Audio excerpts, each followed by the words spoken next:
Okay, so in this order for our automated class composites, we're going to look at being a little bit more individualized and a little bit more specific in how we map the data and apply the data to the different classrooms so that we can get a specific look that the school is actually asked for. So again, it all starts with how is your data structured within the project itself. So let's go ahead and take a look at some things. There's a couple of things I want to show you that we can do here. By the nature of a composite, there is a first name and a last name field underneath each image, and which is intended for first and last name, obviously. But in some cases, for your administrators, teachers, and so on, they may want their titles to appear underneath their name. So one way we can make that happen is the actual administrator. I've gone in and put her full name in the first name field. Then I've put the actual title, her title, in the last name field. We did the same thing for the principal, Kimberly Holmes, and then put her title underneath there, which falls into the last name field. For Ann Finch, who is the teacher, full name is in the first name field, and then teacher directly underneath that in the last name field. So that's one way you can make those titles appear. So let's go ahead and let's kind of look at our data to see what kind of structure it's in. So the simplest way is to go into the group wizard, kind of get a feel for it. So as you can see, Ann Finch's class, her teacher name is Ann Finch. They might want that to be, instead of Ann Finch, they might want it to be Mrs. Finch or something more appropriate.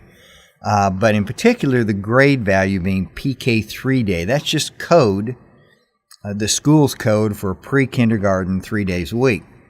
That needs to look a little nicer on the composite, so we need to dress that up. And I don't want to go into the data within the project and start changing things, because that data is in a specific structure, maybe for some other service items or just for the filtering purposes and sorting options for some of the packaging things and whatnot. So I'm going to use some of the options that we have available on the order screen to clean up the data and dress it up so it looks a little bit more visually appropriate on something like a composite. And as I go through these, I've taken notes on how I want things to be changed, what the school is expecting to see when they get the composites. For Becky Flowers' class, her teacher name is just Flowers. And I'm sure you just don't want the value of Flowers showing up somewhere, and nobody would really know what that means. And her grade is just listed as 6. Let me show you. Here we have an example of a teacher and an assistant, so you can see how we labeled their data. Full name in the first name field, and then teacher. And then full name in first name field for the assistant. And teacher name is Julie Ray, so we're going to change that to something a little bit more appropriate, and the grade make it look a little bit nicer. So let's go ahead. I've kind of given you an idea of what I'm going to do, and go into the actual composite creation portion of it, and I'll show you how we're going to handle that. So we'll go to Create Service Item Order, and we'll go to our Composite tab. And again, just so you know, it doesn't matter if you're selecting 6x8 or 8x10. They're all the same options. The only difference is the size of the sheet of paper that they're printed on. So as you can see here, and you've seen in the other videos, the first thing that I want to do is I'm going to go through and select my layouts for each one of my groups based upon the number of subjects in it. So I'm going to select my first one, which is 15 to 22. And these have already been created prior to actually placing the order. And this same layout is used for these 4 other groups. So I'm going to go ahead and say yes to apply that graphic to those groups, therefore speeding up my process. We'll go to the next one, 23 to 35, and select that, and say yes to using that for the other one. So all of our graphics have been selected, and I'm going to go ahead and start at the top. And I'm going to set my quantities to 1 each because we're just doing a proof here, let's say. So as I go through these with Ann Finch selected first, I would put in a list of not pictured, if there were any. Now I would just put in 1, but we would start there. Now let's go ahead and let's think about mapping the data for just this composite. We're going to approach these singularly one at a time. Now for all the composites, they're all going to use the same school name and they'll all use the same year. So let's go ahead and select school name first, and I'm going to go ahead and apply that to all. So you can see now all of them have a yellow 1 as having one text line set. The second one is going to be the year, and again that'll be the same for everybody. Alright, so now we're going to go ahead and we're going to add the teacher name, how we want it to appear for Ann Finch. And in the case of this, we want Ms. Finch. For her grade, instead of pre-K or PK3D, we want pre-kindergarten 3-day. And then now for the 5th line, I'm going to use the principal's name. And the principal's last name is Holmes. And then I think probably would be a Mrs. And we're going to go ahead and apply that to all.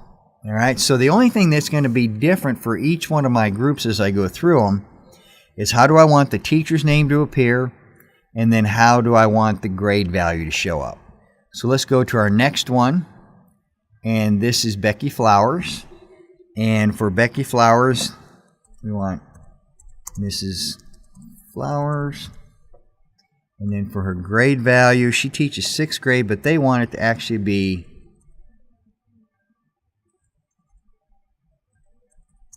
written out like this. Okay, so we'll go to our next, and the next one is Julie Ray. And for Julie Ray, we're going to put down Mrs. Ray, and she teaches 1st grade.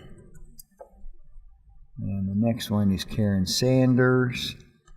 And I'm just going to kind of work through these, and they want Ms. Sanders. And for her grade value, 5th grade. And we'll go next. It's Kim Gibson. And on this one here, this is where they want Miss Kim, because she has, you know, just a little different name than some of the other ones as far as how the students know her. And she's 4th grade. And our next one is Craig Welch, and that is Mr. Welch. And Mr. Welch's grade is 3rd. And for our last one, this is Mrs. Mary Musil, and she teaches 2nd grade. And we are done. So you can see now how you can actually go through here and personalize them so they look really nice and not having to affect the data in the project itself. Plus you can see where it's really advantageous to have some kind of a visual indicator when I'm going through here as a final check, saying, oh my gosh, there's one field that hasn't been mapped on this particular composite for Becky Flowers, and I can check my list and it's supposed to be Mrs. Flowers, and I can use that as my kind of my final check to be sure I've got everything done, particularly if this list gets very long, which it will in some schools. So that's just a way for you to be able to personalize these a little bit nicer than just with straight numeric values and last names and no embellishments to them whatsoever. In the next video, we'll show you just real quickly the end result of how these actually look when they were done this way.